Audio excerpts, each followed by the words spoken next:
Our next program is the San Francisco Dons, led by head coach Rob DiToma in his third season. Coach DiToma is joined by graduate right-handed pitcher Joe Soberone and senior shortstop TJ Rogers. The Dons went 21-34 last year, finished ninth in the West Coast Conference.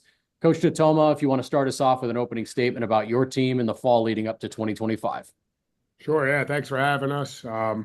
We're really excited about this season. It's my third year here as the head coach, and my other prior stop, same thing. Year three was a really big year for us. We feel like the culture, the attitude, the right pieces, everything's together. Takes some time, but we try to do things the right way here. We kind of cycled through who can be a part of what we're trying to do and who can't. And we are very excited about the leadership on this team. Two of them are sitting right here with me. We have a good group of core leaders, pitching staff that's pretty much every single person that with significant innings for us is returning.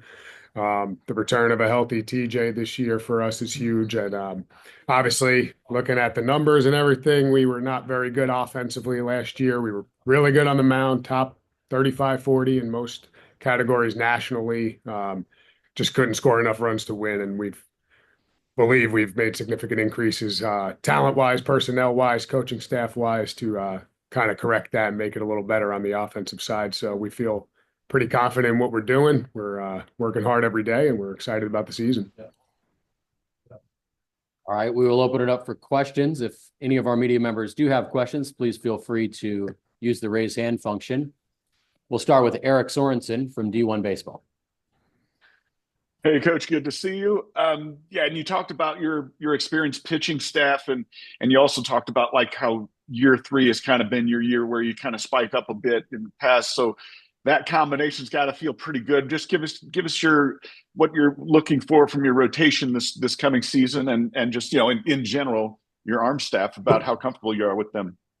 Yeah, our entire weekend rotation is back.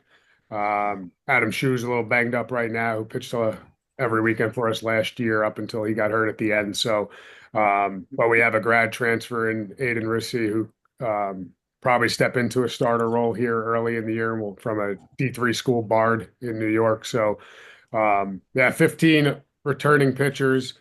Myself and Coach Suplee, our pitching coach, on the recruiting trail this summer. I mean, nowadays you could add transfer arms, you could add older arms, but we were really pumped about what we had and the development that went on the pitching side. So we really thought just keep investing in the people we have. We don't need to run people out of here and bring in new older pitchers. So some of the guys who didn't pitch that much last year, younger guys, we feel can step right into some roles of significance. So Joey Soberone and Lance Santier are in their 1,000th years of college each. So we're pretty excited about them being a 1-2 punch lefty-righty on the first 2 days of weekends, both in grad school, both very experienced, veteran, battle-tested pitchers who both pitched all 14 weekends for us last year, being back. So they'll be the 1-2. That third spot's still kind of up in the air. But like I said, Rizzy could step right into that. Or we had Gabe Barrett as a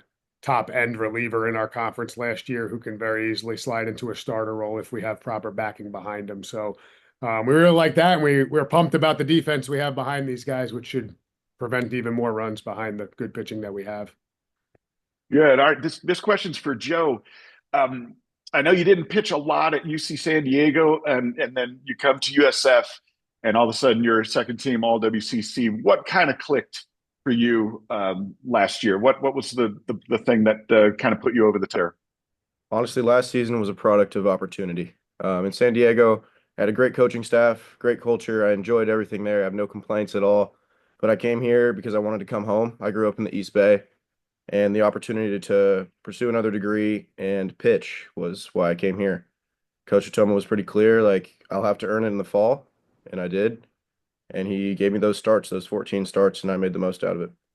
Did anything change, though? Did you make any, or did the coaching staff change anything in your delivery or anything like that prior to last year? Delivery-wise, but I will say I learned a lot about my arsenal. Coach Suplee is all about throwing your best pitch, and it was pretty clear that I wasn't doing that in San Diego. Just, I didn't have the opportunity to develop on the mound in the game. I found out that my changeup was actually my best pitch, After the surgery my freshman year, I was trying for 2, 3 years to get my breaking ball back because as a prep athlete in high school, that was my plus pitch. It just wasn't after the surgery. Turned out I became Yeah. a coordinator, and changeups and sinkers were my bread and butter last year. So that was the big find for me. Gotcha. And TJ, kind of a similar question. You only had like 40 some odd at bats the year before, and then last year you lead the team in hitting. Kind of the same question. What clicked for you going into last season and what changed? Yeah, I mean, like you said, I didn't have very many at bats. My kind of default has been my hitting my whole career. And then I just felt like last year, talking with coaching, the coaching staff and everything, and just working through like seeing the ball was the main part for me. Just seeing the ball and like forming an approach to each at bat. Because I really didn't have much of an approach when I was hitting my first couple years in college. I was still kind of learning those kind of things. But once I developed an approach to each pitcher and everything like that, that's when I kind of felt like everything started to click for me. Great. Thanks, guys. Our next question will come from College Baseball Weekly. Coach, how you doing? Good. Hey, how are you? Good. I know you said you have most of your rotation coming back, but I do see you have a early midweek game versus Washington. Do you think you'll dip into that rotation when you go up against the Huskies, Coach? Yeah, great question. We do start with 2 4-game weekends, so we're probably dipping into it right away and trying to figure out who that fourth person's going to be. So it's hard moving out to this area a couple of years ago. The midweeks are a little harder to find and a little more spread out. So we do try and have 4-game weekends early, but no, we do have a lot of guys we trust, probably 11, 12 pitchers right now that we need to get out there and get them into situations and see what they could do. So I wouldn't say we have someone who's going to face Washington and get 6 innings into that game. It's probably going to be a lot of guys, and it'll depend on how Washington's after Central Michigan. So how we come out of that weekend, it'll probably be a case by case situation. But we're pretty confident we have a lot of guys who can get us 3, 6, 9 out. So it's probably going to be those type of, the typical midweek in college. Excellent, excellent. And for Joe, you said you were able to last year, learn what your best pitch was by, in game situations. Would you attribute that to the coaches obviously believing in you and giving you that chance to do that? Absolutely. Yeah, I think, like I said, when I came here, it was clear that it was a proving ground in the fall, and there was a lot of guys out to prove something. Several grad guys came in, and some of us performed and some of us didn't. But we built a culture where it was everyone pushing for each other. And when the opportunities came, it was just go out there and compete. There wasn't too much mechanical work. It was more, what can you execute over the plate? And how's it interfacing with our hitters and then in scrimmages against other schools. But yeah, like you said, the opportunity is what really produced for me. Absolutely. And for TJ, I see you start off at Austin P and you stayed at San Francisco. A lot of times, kids, you see them transfer more than once, but it looks like you found a great home there. What is it that you love about, University of San Francisco and what, Coach has going on there for you? Yeah, so I was at Austin P my freshman year, and then I had Rob DiToma picked me up over summer, and then everything he told me about the culture and that he was trying to build here, I just completely agreed with. And then I've seen it over the past 2 years. I mean, obviously we haven't been winning that much, but it's been cool to see the building blocks that we're building this year, especially with the guys that we have. And I feel like that's the main reason I kind of want to stay here is because of the guys we're building around this program is becoming something pretty special. All right, Coach, gentlemen, have a great one. It's about to be a fun, long season come next weekend. Appreciate it. Yes, sir. Thank you. Once again, if you have any questions for our participants, please use the raise hand function.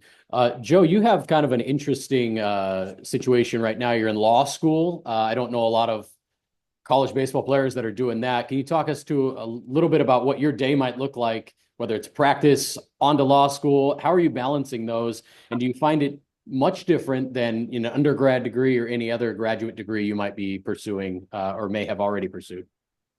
Yeah, it's absolutely different. It's been a fun challenge. I will say I don't do it alone. The coaches are very flexible with me. The registrars at USF Law have been very good to me. Professors and friends and classmates, everybody's helped me out. It's a cool story that they're all a part of. And yeah, I'll say my hardest day right now, I have a pretty cool schedule for the season. It's Monday, Tuesday, Wednesday in class. Thursday, Friday, Sunday, Saturday, Sunday, I'm off. But those Wednesdays, I'm gearing up for a weekend start spot, obviously. And Wednesday is my bullpen day. So I go class at 8 a.m., class again at 11. I have lunch. I go through a bullpen. I go to weights, and then I have class 6:30 to 9:30 p.m. And then I clock out for Wednesday. Thursday, I'm off. So Wednesday is my Friday. It's great. And then I rest today. I'll rest today on Thursday, do some mobility work on Friday, and be ready to throw on Saturday. But yeah, I spend a lot of time, like Coach said, on the bus. I sit up front with the coaches. I'm reading. Sometimes I'm on Zoom classes. Um, I've been a part of some really cool stuff with the law school, though. And, my dream is to be a practicing attorney and then end up being a sports agent somewhere down the road, staying in the sports world. So when I heard that I had this opportunity with Coach to not only pitch a bunch, but, work on that plan B, that second life I'll have, it was really special. That's amazing. Congratulations. That's a really, really cool story. I was reading about it and I was really inspired. That is really cool. Thank you. TJ, quick question for you as well. You led the team, hit 316 for the first 36 games, and then suffered a little bit of an injury. How did that motivate you coming into this year, knowing that you were off to a great start, a hot start, everything looked like it was clicking for you, and then you got shut down? Is that provided a little more motivation coming into this year? And what did you take from that time off, maybe sitting in the dugout watching your teammates try to finish that season? Yeah, so actually I've been injured 2 years in a row. I tore my left shoulder the first year and then tore my right one last year, like you said. But I mean, I feel like injuries they do something to you. They make you come back stronger. And I feel like through these past almost 8 months now, I've become a completely different player than I was last year, and I think even better than what I was last year. So injuries have been kind of a blessing almost. I don't know if I'd kind of call it like that, but I feel like it's been good. And it's watching the team play and not seeing me out on the field is like it makes me want to be back out there even more. Rob, looking back at fall and kind of the work that you guys put in preparation for 2025, was there anyone that stood out that made a large stride, the biggest stride of your players that are returning, and maybe someone we can count on for potentially a breakout season for the Dons? Yeah, it was a couple, but I think Cal Amborn on the mound for us, who pitched around 20 innings last year. He was coming off an injury last year, but he has kind of taken it to another level for us, where he will be competing for that third starter spot, or the back end, or the first guy you trust out of the bullpen. Just I wouldn't say it was like a big velocity jump. It's just his pitches are doing a lot more than they were last year. So he was one on the pitching side. Um, yeah, hitting wise, I mean, freshman of ours, Eddie Escobar, is just, I wouldn't say we didn't, I haven't seen him since high school, but he's someone who, the rare nowadays at a mid-major, that I think can step in and play as a freshman every single day. His knowledge of his own at-bats, what he's looking for, if you talk through approach with him, he's what TJ said it took for TJ to do a year or two of college ball to understand. He seems to have that mentality and mindset already as a hitter. And we're pretty pumped with our infield in general, but Tyler Harries, who's a transfer, who when TJ went down, you just never know, right? So we wanted to get someone else who could play with him when they both come back, and I am beyond fired up about what our middle infield can be. We have what we believe to be two of the best shortstops in our conference on the team, and both of them could play second and short. So I know the team you had on before us is getting national recognition for their middle infield. We like to chase them down, and we think we're pretty damn good in the middle. So pretty fired up about that. And big addition of Kenny Diesel in center field as a fifth-year senior transfer from Sonoma, grad transfer from Sonoma State. I mean, our middle defense should be pretty sound with leadership. So that should be, like I said earlier, the Cal Amborns, the Gabe Barretts, the guys who threw significant innings but weren't at the top of their game. That's the difference in our rotation and pitching staff depth-wise right now. You talked about year three being kind of a big year in the past at previous stops and hopefully, obviously, here at USF. What do you kind of say is your team culture? How do you define your team culture? And how have the two guys next to you really helped to instill that at San Francisco? Well, you hear these two guys' stories. They've overcome adversity. They deal with a lot of things on a daily basis. And we have a lot more than these two stories of guys that have gone into significant roles now for a team where other people left them behind or injuries. As TJ said, it might have been a blessing to him. It didn't help our lineup any to not be writing his name down anymore.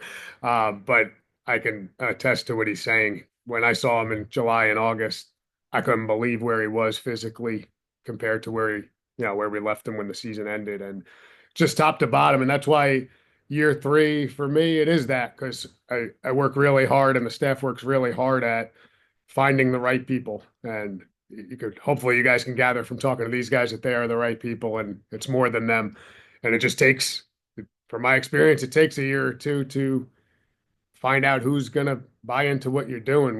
We just talk about going 1-0 every day, winning the next pitch. Our whole value system is based on what we say is ACT. It's bringing the best attitude you could bring every day, being the best competitor you could be every day, and being the best teammate you could be. And these guys, they embody it, they live it. I firmly believe if you are in control of your attitude and how you approach situations, your mindset needs to be your advantage, not go with the flow of how things are going on around you. You attack those situations. And then we ask our guys to, whatever they have that day, compete at the highest level of whatever they have left in the tank that day for that situation. And you've heard it from both of these guys, getting on the top step and being your teammate's best supporter. I mean, you heard it from Vitello when they won the World Series. Like, these are the best teammates who've ever been around. It's impossible to be a championship team without that level of rooting for each other and backing each other up, and at the same time competing with each other for the same positions on the same field. And that's kind of where we are as a program. It's the things we talk about. We thought we were in a good spot with that at this point last year, and then we missed some red flags early on. And I don't think we're missing any red flags this time. And it's just a much better core leadership group that these two guys are a part of. That it was a real turning point for us late in fall. We played what I thought was a poor game at San Jose State. Some of our team didn't interpret it as a poor game. It was the first time I think they understood, oh, we're being held to a championship level standard here this year. And we had some tough talks, some falling outs over that last 2 weeks of October. And guys, I think, can tell you they started to buy into, oh, this is the vision, this is the plan. The dropping of pop-ups to not being in the right place of a relay, the lack of focus on an execution is not going to be acceptable anymore. And that's kind of been the turning point since about October 25th to 31st that week. A lot of meetings, a lot of banging your head against the wall, some changing of the leadership of the team. And from the minute we declared what our roster was going to be, I've seen just people that I was questioning their behavior. There's nothing to question anymore. And that's a credit to these guys and the other four guys in our quote unquote captain leadership group that just said, we're done with this, and that's when does a program turn? When the players are sick and tired of being laughed at, being picked for last, being nobody on their all conference team to start the year. And we get it. You got to earn that respect, but I'm glad our guys are tired of it at this point. Sounds like leadership certainly is something that TJ and Joe worked on a little bit, obviously, in the offseason. If they didn't already, were huge leaders last year for your club, but that's definitely a step up, as you just mentioned. What on the field, TJ and Joe, what was kind of the focus in the offseason for you to try to get your game to the next level this year? Yeah, for me, it was just rehabbing the whole time, getting as strong as possible. I was pretty downgraded physically last year. I gained almost 15 pounds. That was the biggest thing for me, is putting my weight back on and getting healthy, and then just coming back in this fall and teaching our guys what our culture is going to be and how it's going to go this year. So For myself, I believe I took some time to recognize what my strengths were last season, and it became clear to me that what separated me from a lot of pitchers in our conference, and I think in college baseball in general, was that I was dependable. I showed up every Sunday. I was the Sunday starter, and I was going to give you 6. I was going to give you 7. So I spent a lot of this offseason just making sure I was in shape and, staying healthy. And, I'm getting up there. I'm 23 now. Making sure my body's going to be ready to do it all over again. 14 times. We're going to make it probably 17 this year. I'm ready to go. Just maintaining. I added another pitch this year, and we're going to use that to as much as we can. But again, that same arsenal of changeup, sinker, just mastering that with Coach Suplee and working to both sides of the plate this year. I lived in a bunch last year, but I'm able to control the ball on both sides now. After this fall, just spending time in the bullpen and in our scrimmages. All right, thank you. I see no more questions for the Dons. So thank you to Coach DiToma, Joe, and TJ. Good luck to the Dons as they open the 2025 season with a 4-game series against Sacramento State. Thank you. Thanks, guys.